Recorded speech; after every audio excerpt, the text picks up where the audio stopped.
Live from New Delhi, you're watching DD India Live, India's voice to the world. I'm Tanvi Taneja. Coming up in the next 30 minutes.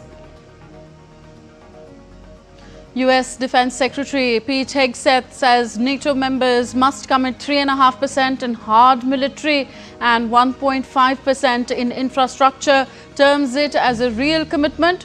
Spain stands by its defense spending target of 2% of GDP.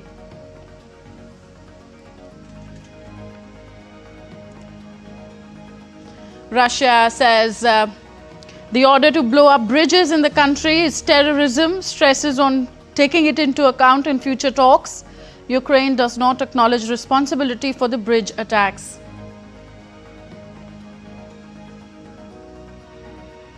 On World Environment Day, PM Modi calls to reinforce dedication for environmental conservation, plants a banyan sapling as part of the 700-kilometer Aravalli Green Wall project in New Delhi.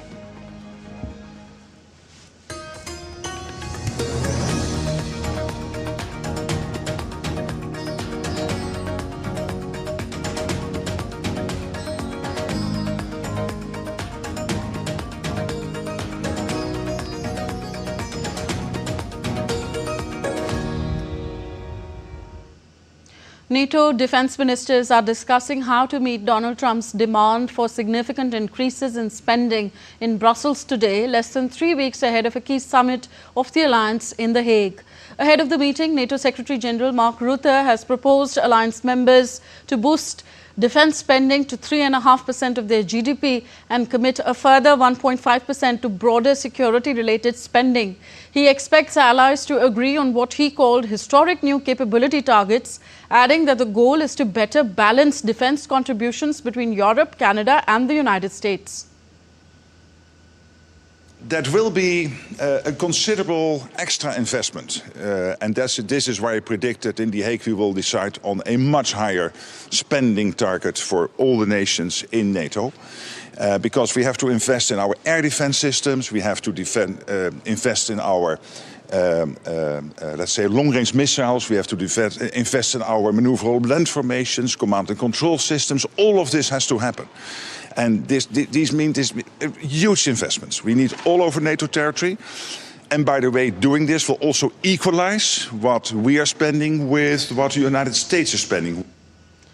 Rutte also said that there is a need to boost spending on air defences, long-range missiles, land forces and command and control systems. However, details of the new investment plan will likely continue to be negotiated until the very eve of the NATO summit. Now, NATO defense ministers also pledged support for 5% spending target to meet new NATO targets. Latvian Defense Minister Andris Prāds said that a 5% spending target is absolutely crucial. Sweden too echoed the same thing, saying that it would like to see NATO reaching 5% defense spending in 2030. While Germany said that it will need around 50,000 to 60,000 additional active troops under the new NATO targets. Besides this, German Defense Minister Boris Pistorius said NATO should make it clear in this summit declaration that Russia is its greatest threat. Spain, meanwhile, has said that it stands by the defense spending target of 2% of the GDP. Spanish Defense Minister Margarita Robles said this as pressure grows from NATO leadership and the United States for the Mediterranean country to increase the defense spending. She added that what is important is that each country is able to meet the objectives it has set for itself. Now, on the sidelines of this meeting of NATO defense ministers, US Defense Secretary Pete Hegseth asserted that NATO allies are nearing a consensus on committing 5% of their GDP for defense spending. We're going to make that determination, but this alliance, we believe, in a matter of weeks, will be committing to 5%, 3.5% in hard military and 1.5% in infrastructure and defense-related activities. That combination constitutes a real commitment, and we think every country can step up. US President Donald Trump signed a new travel ban preventing people from a dozen countries from entering the United States, reviving one of the most controversial measures from his first term. There are an additional 7 countries whose nationals face partial travel restrictions. The countries facing the total ban were found to be deficient in screening and vetting and reportedly pose a very high risk to the United States. US President Donald Trump signed a proclamation on Wednesday banning the nationals of 12 countries from entering the United States, saying the move was needed to protect against foreign terrorists and other security threats. Today, I am signing a new executive order placing travel restrictions on countries including Yemen, Somalia, Haiti, Libya, and numerous others. The strength of the restrictions we're applying depends on the severity of the threat posed. The list is subject to revision based on whether material improvements are made, and likewise, new countries can be added as threats emerge around the world. The move bans all travel to the United States by nationals of Afghanistan, Myanmar, Chad, Republic of Congo, Equatorial Guinea, Eritrea, Haiti, Iran, Libya, Somalia, Sudan, and Yemen. It will go into effect on June 9th. Trump also imposed a partial ban on travelers from 7 countries: Burundi, Cuba, Laos, Sierra Leone, Togo, Turkmenistan, and Venezuela. Some temporary work visas from these countries will be allowed. Trump said the measure was spurred by a makeshift flamethrower attack on a Jewish protest in Colorado that US authorities blamed on a man they said was in the country illegally. The recent terror attack in Boulder, Colorado, has underscored the extreme dangers posed to our country by the entry of foreign nationals who are not properly vetted, as well as those who come here as temporary visitors and overstay their visas. We don't want them. Very simply, we cannot have open migration from any country where we cannot safely and reliably vet and screen those who seek to enter the United States. But we will not allow people to enter our country who wish to do us harm, and nothing will stop us from keeping America safe. The ban will, however, not apply to athletes competing in the 2026 World Cup, which the United States is co-hosting with Canada and Mexico, as well as the 2028 Los Angeles Olympics. The proclamation is the second time Trump has ordered a ban on travel from certain countries. He signed a similar order in 2017. During his first term in office, Trump announced a ban on travelers from 7 majority Muslim nations, a policy that went through several iterations before it was upheld by the Supreme Court in 2018. Anamika Pandey's report, DD India. US President Donald Trump ramped up action against US universities. US banned visas for all foreign students coming to the Harvard, and it even threatened to strip the Columbia University of its academic accreditation, claiming that it ignored anti-Semitism on campus.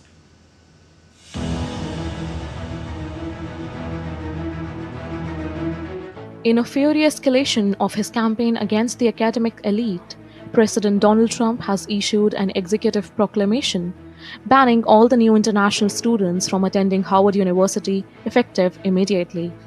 The White House order, issued late Wednesday, suspends the entry of foreign students to begin studies at Howard for 6 months.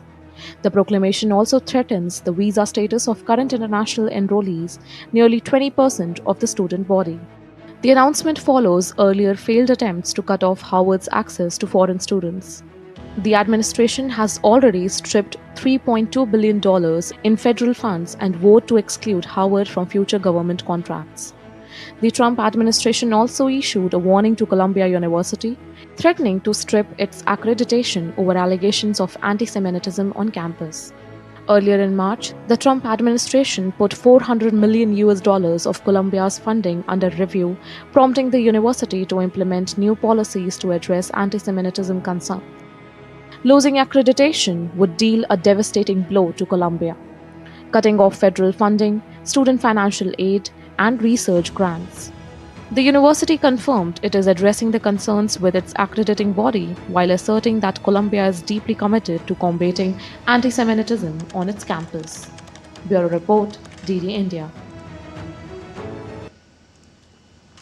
With US President Donald Trump attacking US universities, including esteemed Ivy League names like that of the Harvard, many in Europe are hoping to attract talent no longer inclined to work in the United States. Germany is among those countries starting new projects. Lars Holte is with Deutsche Welle and joins me from Berlin now. Lars, what do we know about the new project? Well, first of all, we know that it will be tied to the Hasso-Plattner Institute and thus to the University of Potsdam as well. There will be a new campus nicely situated near the center of Potsdam. It will have a focus on AI technologies, and most importantly, it will be part of Germany's university landscape, but it will be run more in a, let's say, in an American way, like a private university with no political interference. It will in many ways resemble education or research and development faculties like Harvard, and thus be a very attractive alternative for international top talent. The Hasso-Plattner Institute currently has 34 professorships, and that number is set to actually double. But as Hasso-Plattner himself says, it's not about the number, it's about the quality of people they're attracting. And obviously they're aiming high in these dire times when American universities are under pressure with regards to their teachings, as well as to who can be taught there. Some top people are actually looking for alternatives. Many of them obviously are or were in the US as immigrants, many from India, China, but also from Africa and other parts of the world. And for these people, Potsdam, just outside Berlin, wants to be an attractive destination. Lars, also tell us, how important is the tech, especially the AI sector, for Germany?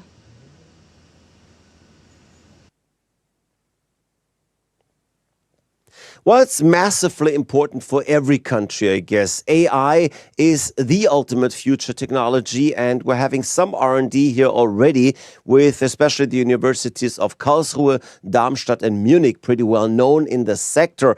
But obviously that hasn't been enough, as we can tell simply by the fact that Germany is not currently playing a leading role in AI in the world. But with this particular technology reaching into more and more industries outside the tech sector, including, of course, cars, energy, and just generally the industrial sector, we know there is definitely room to grow. But Germany has not necessarily had the best infrastructure yet. We're a country with an education system that is often not moving fast enough, is often not adapting to new realities fast enough. And that's precisely why this new institute will follow different rules. Will it be enough to get the world's brightest minds to work here? Hasso-Plattner certainly thinks so. He said in a press conference now, quote, "We have a historic opportunity to attract top talent over the next 3.5 years. And that, of course, is a direct reference to Donald Trump and his policies that are destroying the education system in the US and in that way, of course, creating potential elsewhere. Thank you, Lars. Lars Holter reporting from DW Berlin. And now let's take a look at other stories making news around the world. A cargo ship carrying about 3,000 cars to Mexico was abandoned in the middle of the Pacific Ocean after catching fire. The cargo ship, called Morning Midas, carrying around 3,000 vehicles, including 800 electric vehicles, abandoned the vessel after a fire erupted on board. Operator of the ship confirmed that all 22 crew members were safely evacuated via lifeboat and transferred to a nearby merchant vessel with the assistance of the US Coast Guard. More than 110 newly unearthed artifacts from China's Shanxi province, including additional terracotta warriors and chariot horses, are making their North American debut at California's Bowers Museum. The World of the Terracotta Warriors exhibition displays 115 treasures from the late Neolithic to the Qin dynasty, with many items shown overseas for the first time. Extreme heat and dry conditions continue to fuel widespread fires across Saskatchewan of Canadian province, leading to structural fires in La Ronge and impacting industrial operations. The Saskatchewan Public Safety Agency has dispatched additional fire crews and equipment, with provincial departments actively patrolling streets to suppress the flare-ups. You're with us on DD India Live, still to come on the show. Big boost to connectivity between Kashmir Valley and prominent pilgrimage destinations. Regular services of 2 Vande Bharat trains between Srinagar and Vaishno Devi Katra to begin from June 7th. Indian Railways accelerates its decarbonization efforts, aiming to achieve net zero emissions by this year. 5 years ahead of schedule. And Royal Challengers Bengaluru announce 1 million rupee compensation each for the families of those killed in the stampede.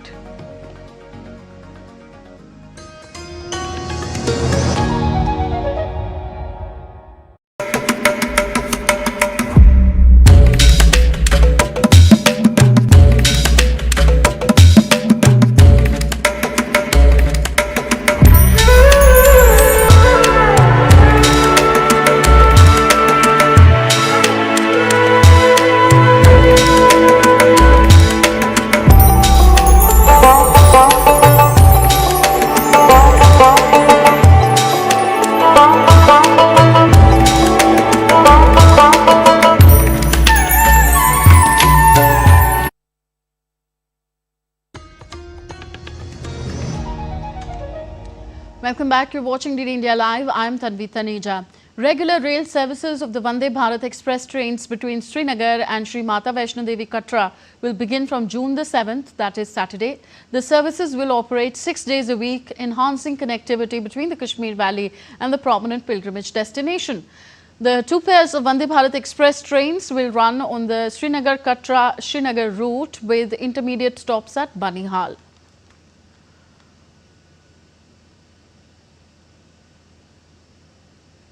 Prime Minister Narendra Modi will be visiting the region on 6th of June, where he will be flagging off these Vande Bharat trains. Besides, he will be inaugurating the Chenab Bridge and visit the bridge deck and also the Anji Bridge. The architectural marvel Chenab Rail Bridge, situated at a height of 359 meters above the river, is the world's highest railway arch bridge. It is a 1,315-meter long steel arch bridge engineered to withstand seismic and wind conditions. A key impact of the bridge will be in enhancing connectivity between Jammu and Srinagar. Through Vande Bharat trains moving on the bridge, it will take just about 3 hours to travel between Katra and Srinagar, reducing existing travel time by 2 to 3 hours. The Anji Bridge is India's first cable-stayed rail bridge that will serve the nation in a challenging terrain.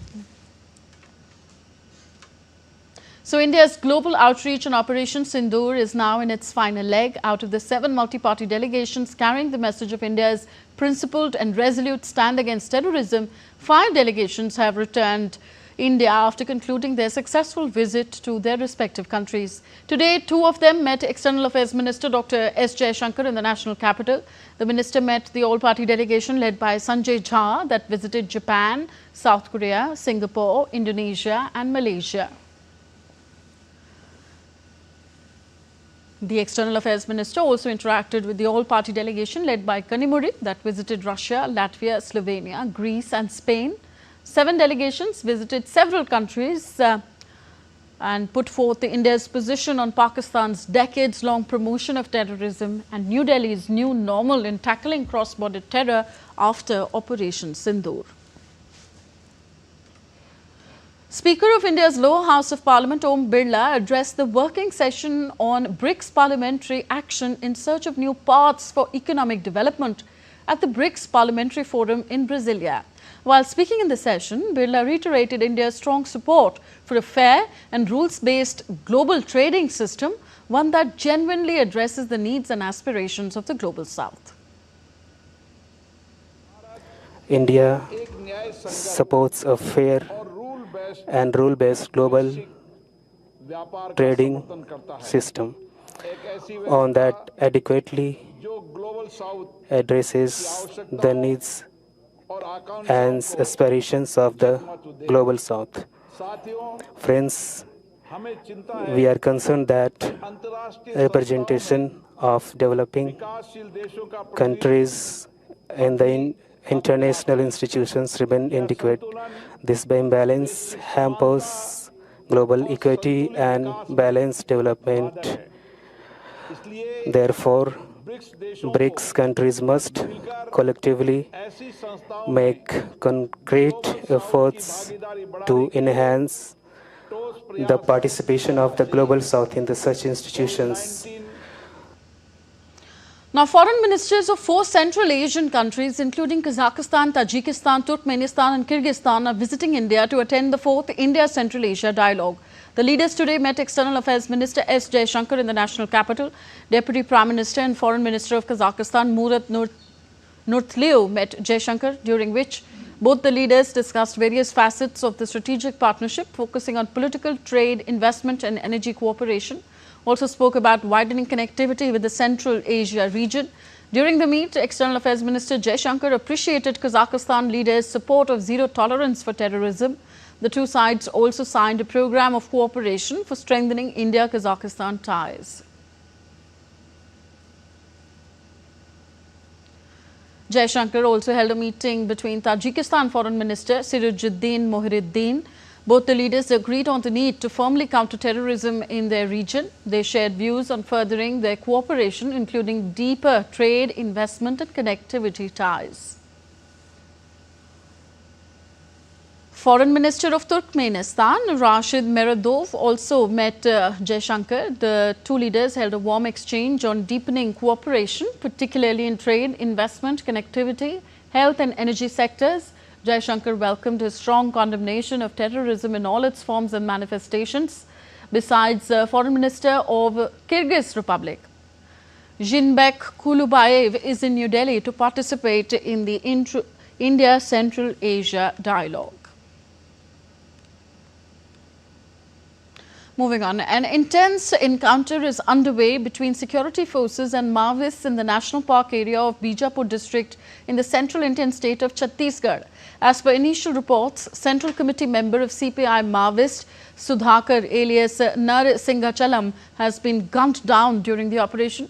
He was one of the most wanted left-wing extremists with a bounty of 1 crore rupees on his head and was wanted in multiple cases across Telangana, Chhattisgarh and Maharashtra.